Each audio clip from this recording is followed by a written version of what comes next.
कल तक दिल्ली में 17,386 केस कोरोना के आए टोटल अभी तक।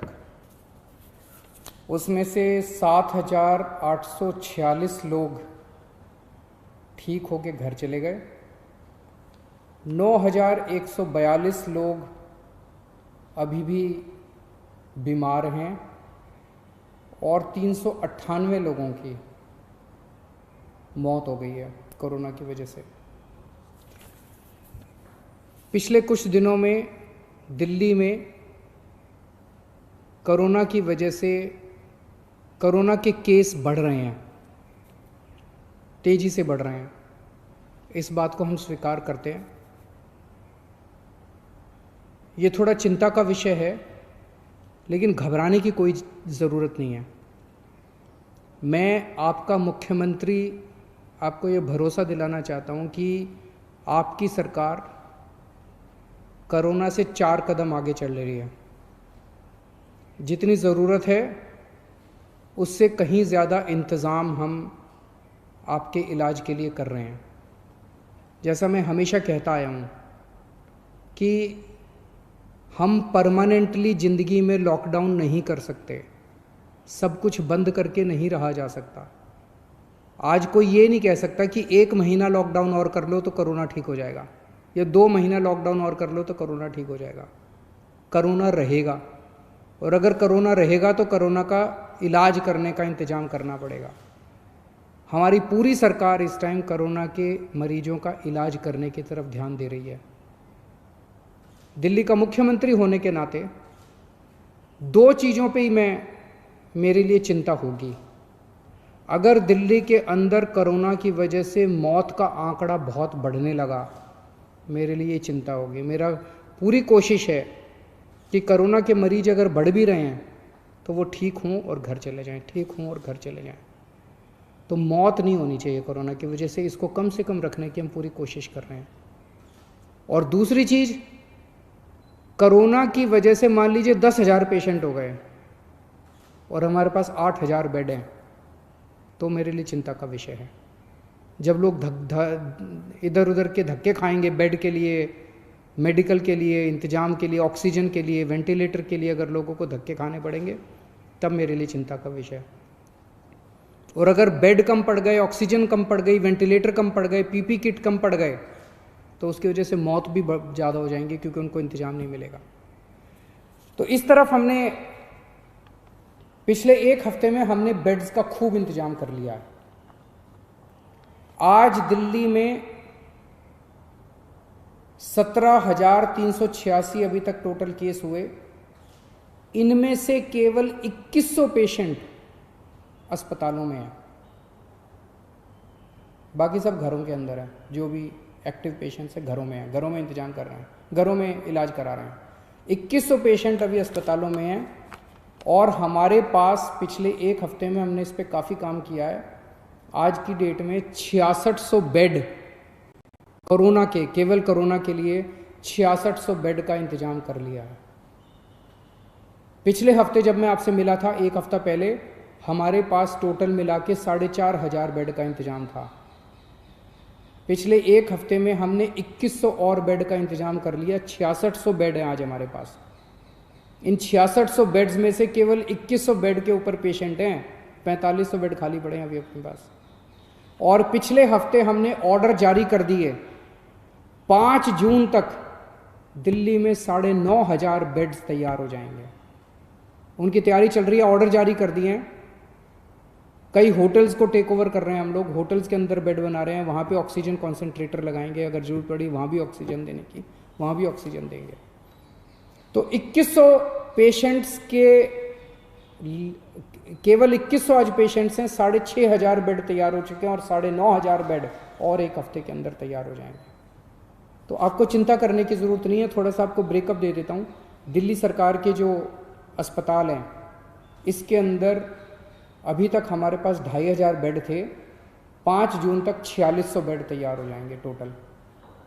केंद्र सरकार के अभी तक 2329 बेड थे, ये थोड़े कम हो गए हैं, 2229 बेड अब केंद्र सरकार के हैं अस्पतालों में। और प्राइवेट में सबसे ज़्यादा डिमांड थी। 677 टोटल अभी तक बेड थे, आज की डेट में 2677 हो गए हैं। 2500 से ज़्यादा बेड आज प्राइवेट में अवेलेबल हैं, प्राइवेट अस्पतालों में 2500 से ज़्यादा। और 5 जून तक 3677, 3500 बेड प्राइवेट सेक्टर में हमारे पास हो जाएंगे। अक्सर बहुत सारे लोग प्राइवेट में जाना चाहते हैं, कहते जी मेरे पास तो इंश्योरेंस है, मैं तो प्राइवेट में जाना चाहता हूँ।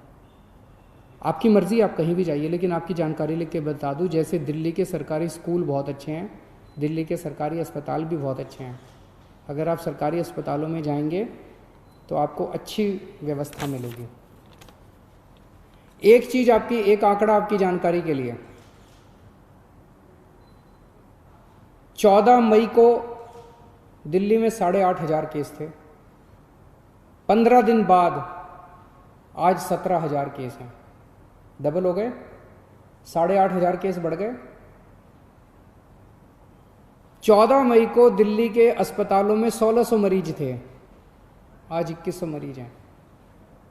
8,500 पेशेंट बढ़ गए, लेकिन अस्पताल में केवल 500 मरीज बढ़े। मोटा मोटा मैं कहने की ये कोशिश कर रहा हूँ कि जितने लोगों को कोरोना हो रहा है, या तो उनको कोई सिम्टम नहीं हो रहा, या उनको इतना मामूली सिम्टम हो रहा है, थोड़ी सी खांसी, थोड़ा सा बुखार, कि अपने घर में इलाज कर रहे हैं। 15 दिन में 8,500 केस बढ़े, लेकिन अस्पतालों में केवल 500 केस बढ़े। तो चिंता करने की, बिल्कुल घबराने की ज़रूरत नहीं है। चिंता तो है, कोरोना के केस इतने बढ़ने नहीं चाहिए, हम भी नहीं चाहते। थोड़ा भी बुखार है तो क्यों तकलीफ होनी चाहिए अपने लोगों को। लेकिन अगर कोरोना है तो घबराने की ज़रूरत नहीं है। मोस्टली लोग, अधिकतर लोग ठीक हो रहे हैं और अपने घर पे ही ठीक हो रहे हैं। एक परेशानी सामने आई थी कि एक तरफ तो हम कहते हैं जी बेड्स का खूब इंतज़ाम कर लिया, वेंटिलेटर का इंतज़ाम कर लिया, ऑक्सीजन का इंतज़ाम कर लिया, चिंता मत करो, 6600 बेड्स का इंतज़ाम कर लिया। लेकिन अगर किसी के घर में कोई कोरोना का मरीज हो तो वो कहाँ जाए? उसे नहीं पता कि कौन से अस्पताल में कितने बेड खाली हैं, उसे नहीं पता कौन से अस्पताल में कितने वेंटिलेटर खाली हैं। कुछ मामले आए जिसमें कुछ लोगों को धक्के खाने पड़े, जानकारी का अभाव था। एक तरफ बेड खाली हैं और दूसरी तरफ लोगों को पता नहीं है। तो इसके लिए मैंने पिछले हफ्ते आप लोगों को बताया था, एक ऐप बना रहे हैं, ऐप बन गया है, उसकी टेस्टिंग चल रही है। परसों सोमवार को उस ऐप को लॉन्च करेंगे। उस ऐप को आप डाउनलोड कर लेना। उस ऐप में आपको एक अस्पताल का डेटा मिलेगा कि इस अस्पताल में टोटल इतने बेड हैं, इतने खाली हैं, इस अस्पताल में टोटल इतने वेंटिलेटर हैं, इतने खाली हैं। अगर किसी के भी घर में कोई बीमार हो तो आपको पता है कि किस अस्पताल में बेड खाली है और किस अस्पताल में वेंटिलेटर खाली हैं। आपको कहीं धक्के खाने की ज़रूरत नहीं है, आप उस हिसाब से उसी अस्पताल में जाओगे। जिनके पास स्मार्टफोन नहीं है वो वेबसाइट पे जाके कर सकते हैं। वेबसाइट वेब पेज भी बना रहे हैं, और एक हेल्पलाइन 1031 जो है उसके ऊपर भी ये वाली सारी जानकारी आपको मिल जाया करेगी। तो इसके बाद मैं समझता हूँ कि आपको इधर उधर कहीं धक्के खाने की ज़रूरत नहीं पड़ेगी। एक मेरी सब लोगों से ये निवेदन है कि गंदी राजनीति के चलते कुछ लोग भ्रमित करने वाले वीडियो बनाते हैं। वीडियो कहीं और का है।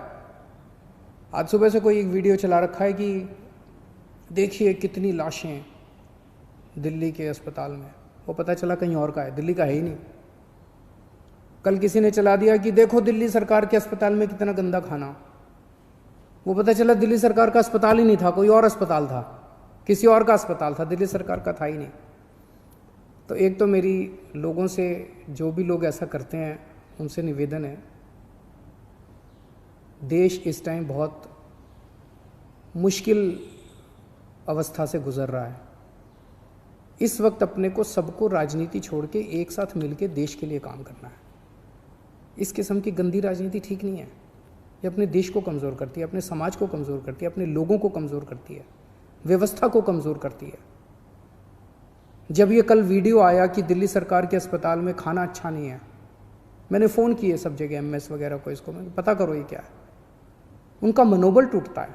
वो कहते हैं जी हम इतना अच्छा काम कर रहे हैं और फिर भी हमारे बारे में इस तरह से दुष्प्रचार किया जा रहा है। जो डॉक्टर, जो नर्स इतना आगे बढ़ के काम कर रहे हैं, आज दिल्ली के अंदर दिल्ली के डॉक्टर्स, दिल्ली के नर्सेज ने इतनी मेहनत करके दिल्ली के अंदर डेथ के फिगर को, मौत के आंकड़े को इतना कम रखा हुआ है, और आप एक किसी और देश का, किसी और शहर का वीडियो चला के कहते हैं दिल्ली में लाशों का ढेर। सोचो उनके मन पे क्या गुजरती है। उनकी मेहनत का हम एक तरह से इंसल्ट कर रहे हैं। ऐसा मत कीजिए। और अगर आपको ऐसा कोई वीडियो मिले तो आंख बंद करके उस पर भरोसा भी मत कीजिए। अक्सर कई सारे ऐसे वीडियो फर्जी चल रहे हैं।